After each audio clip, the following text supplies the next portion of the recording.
Starts now.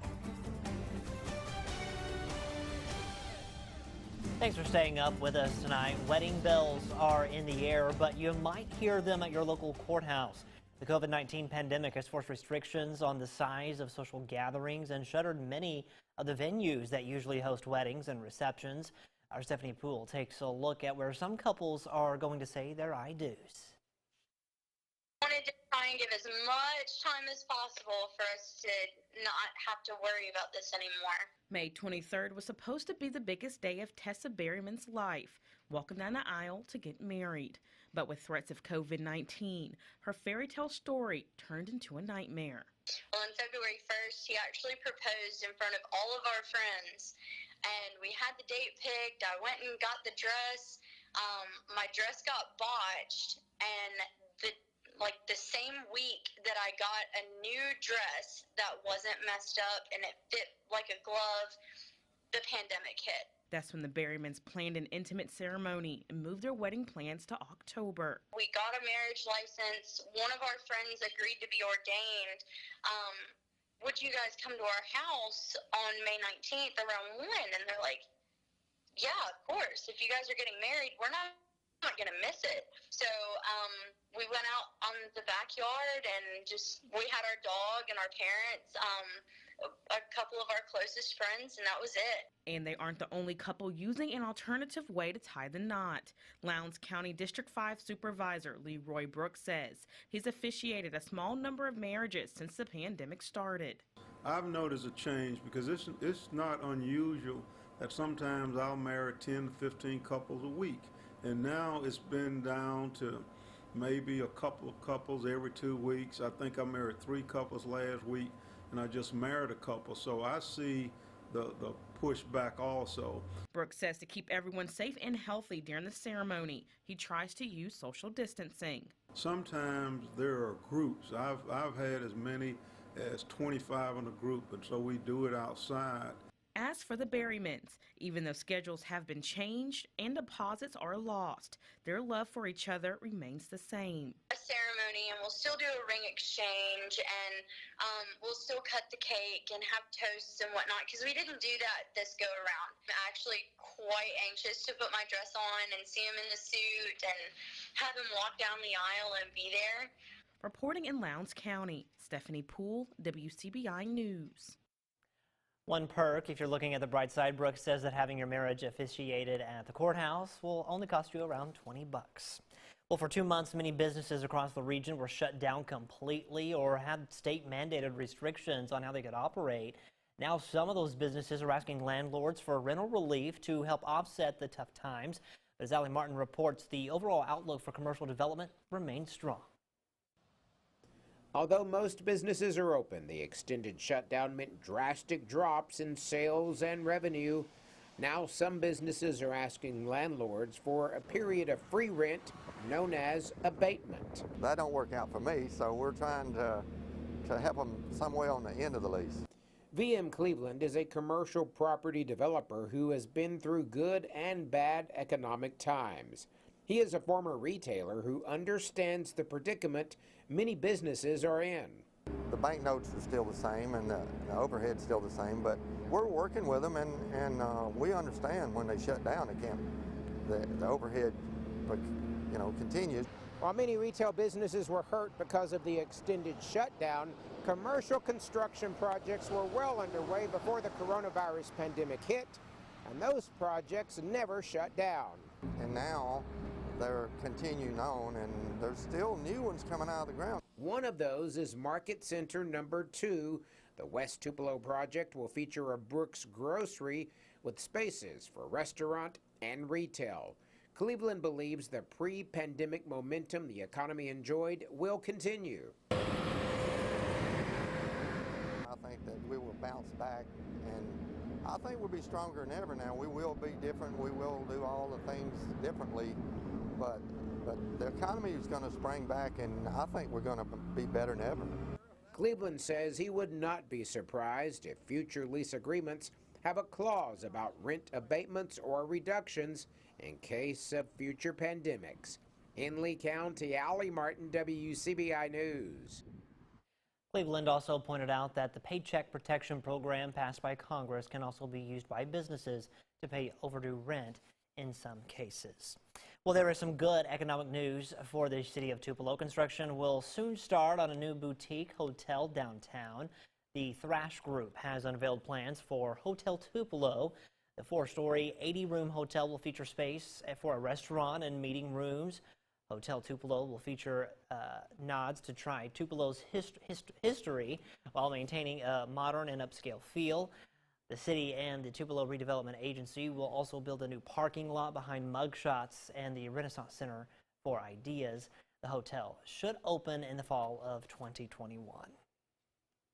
We still have areas of rain, a lot of cloud cover out there, even a few thunder showers southwest of Winona out there in Holmes County in the Delta. That's the current situation here, so this will continue on again, off again as we go throughout the course of the night, but not a lot of widespread heavy rain expected. Our time lapse from Louisville, Mississippi today, look at the clouds moving on through, overcast, some showers. Some of you had over an inch of rain. Now we will carry over the risk for a little bit of rain tonight, as I just mentioned.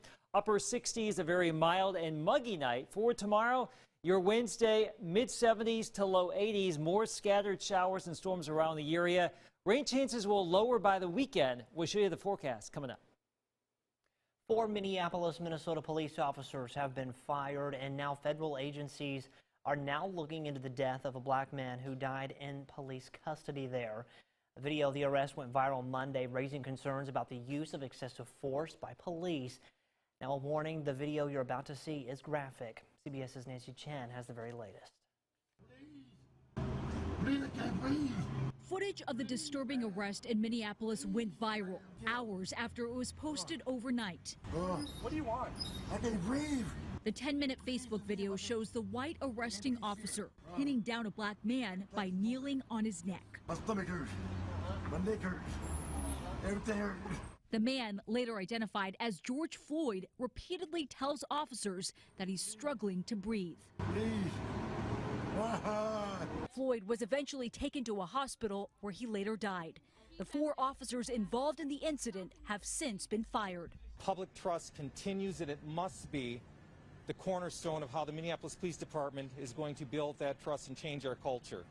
Minneapolis Mayor Jacob Frey. Being black in America should not be a death sentence. When you hear someone calling for help, you are supposed to help. Minneapolis police say the officers were responding to a forgery in progress and say Floyd resisted arrest, but community leaders are demanding justice. What we saw was a man's life taken from him, and the inhumanity and cowardice of those officers. This is not a black people issue. This is a human issue. And if you are a human being, you should be outraged. Attorney Benjamin Crump, who now represents the Floyd family, called the incident abusive, excessive, and accused the officers of undervaluing black lives. Nancy Chen, CBS News. Back here at home, Columbus police have developed a person of interest in the weekend beating of a motel employee. Columbus police say the incident happened early Sunday morning. Investigators believe the suspect was harassing people by knocking on doors of the motel.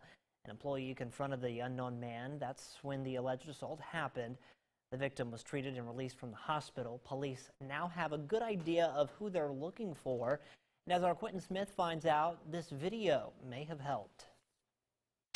Whether it's a picture or surveillance video, when it comes to catching the bad guys, Chief Fred Shelton says he relies on the media to help alert the public about what's going on. The media can get out information quicker than we can.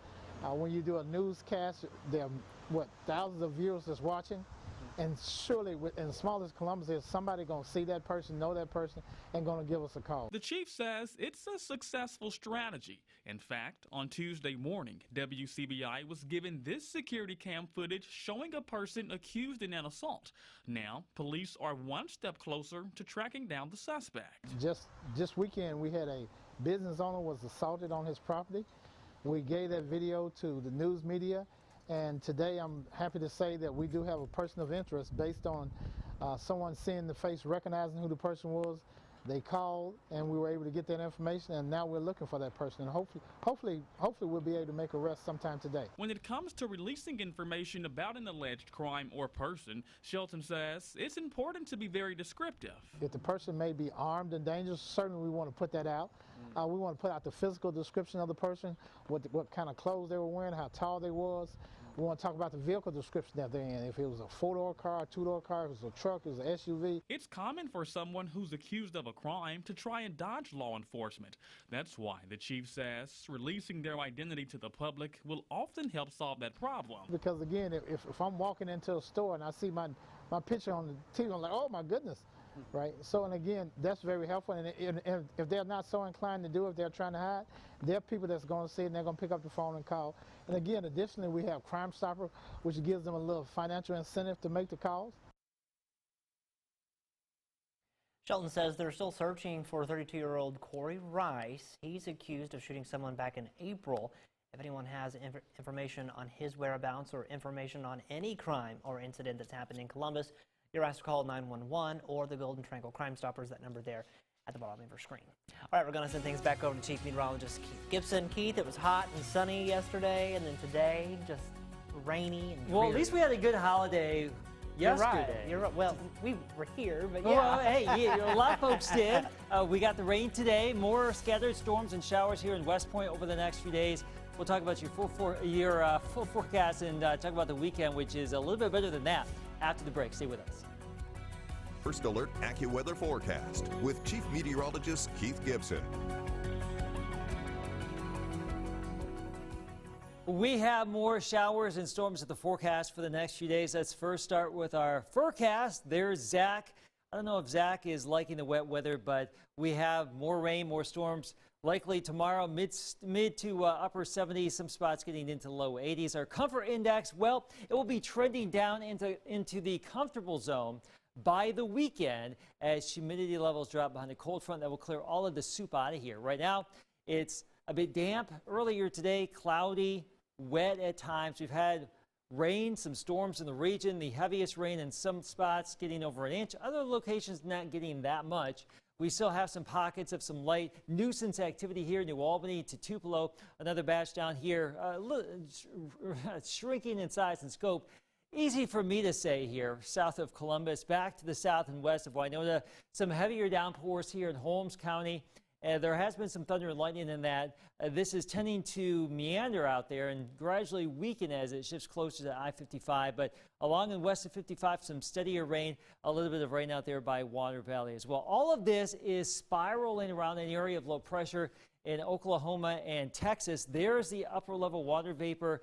This thing is a cutoff low, just like the one we had last week in the region. Until that thing gets out of here, rain and storms will be a possibility. So for tomorrow, your Wednesday, mid-70s to around 80 degrees, plus or minus here. Very similar to what we had out there today.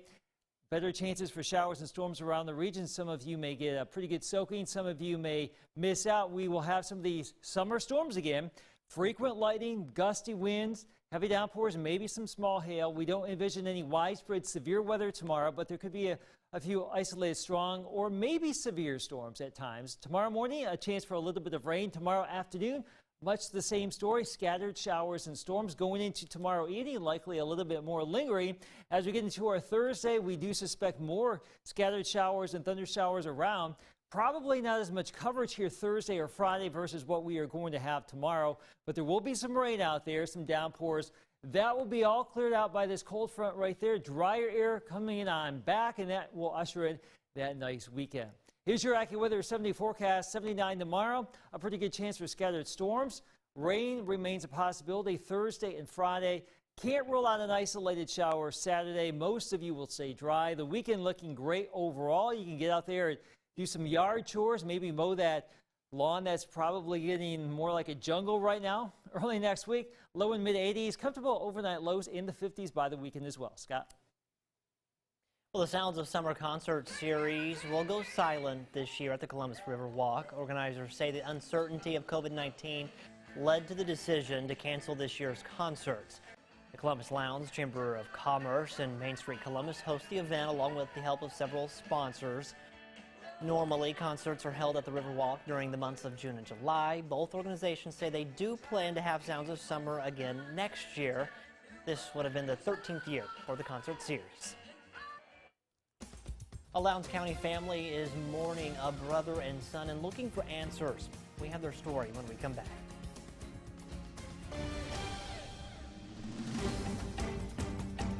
Welcome back, everyone. The family of Michael Jones continues to mourn his loss. This past Friday, Jones was found dead inside a house in Bessemer, Alabama, a day after he had been reported missing in Lowndes County.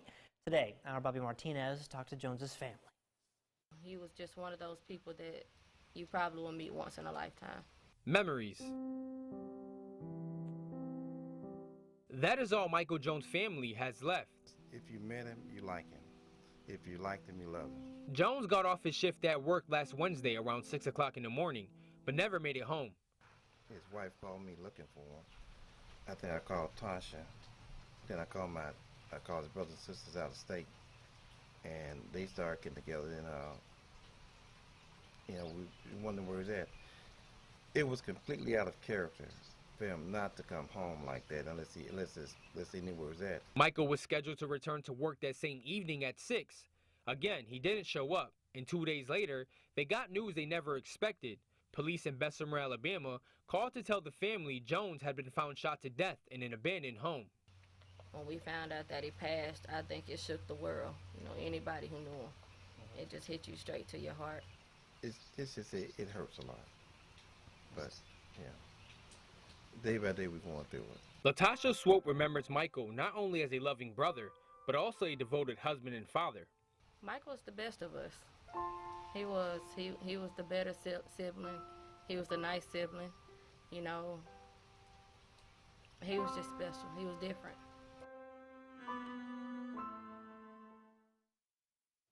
His sister adds that her brother would want them to take care of his wife and children, and they say they intended to do just that. As for the investigation into his death, so far, no arrests have been made.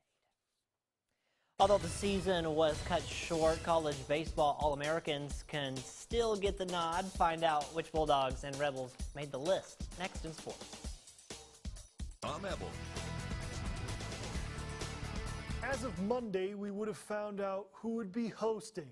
This upcoming weekend was to ring in the beginning of the regionals round of the NCAA baseball tournament. To make up for the disappointment of no playoff baseball, All-Americans have been named for the season that could have been. Collegiate baseball naming its 2020 All-Americans. A trio from Ole Miss get the nod. Third baseman Tyler Keenan named to the first team. Shortstop Anthony Servideo selected to the second team. And Rebels ace Doug Nikhazy named third team All-American. As for Mississippi State, one lone selection from collegiate baseball. Right-hand pitcher Christian McLeod named to the third team All-American list. McLeod becoming the first freshman Bulldog to be named an All-American since Jake Mangum back in 2016. Due to the lost season of college baseball and the pause placed on the sports world, the Major League Baseball draft will only be 5 rounds this year. In a latest mock draft, 3 current Bulldogs and another commit could be going off the board relatively early. All 4 projected top 40 picks. MSU commit Austin Hendricks projected to go top 15, 12th to the Cincinnati Reds. Justin Foscue, 19th to the New York Mets, joining Jake Mangum and Cole Gordon in the Mets farm system. Jordan Westburg tabbed 29th off the board to the LA Dodgers, and the Cleveland Indians selecting JT Ginn with the 36th pick. The 2020 MLB draft is expected to begin on June 10th. Big news for Mississippi State women's hoops and new head coach Nikki McCray-Penson. 5-star signee Madison Hayes announcing she'll be sticking with the Bulldogs.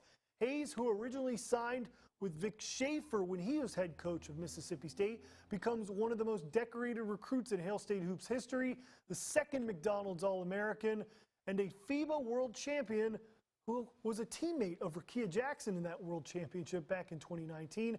Rakia Jackson also being the first McDonald's All-American in Mississippi State women's basketball history. That's it for sports. We'll be back right after the break. Some rain and thunder in the region. The heaviest rain just west of 55 out there by Greenwood and parts of the Delta. But we all have the chance for a little bit of rain tonight. More scattered showers and storms in the region for our day tomorrow. Mid to upper 70s, if not around 80 degrees. But a bit unsettled here for our Wednesday, Thursday, Friday as well. As we get into your weekend, Scott, and beyond into next week, the sun will return. Things are going to improve. And the last weekend, right? Is next Monday the 1st? I think Sunday's the 31st. Something like that. All these days are blending together it's now, crazy. Scott. It's crazy. I don't even know what day it is. Thanks so much, Keith. Thanks for watching, everyone. Have a great night. We'll see you right back here tomorrow.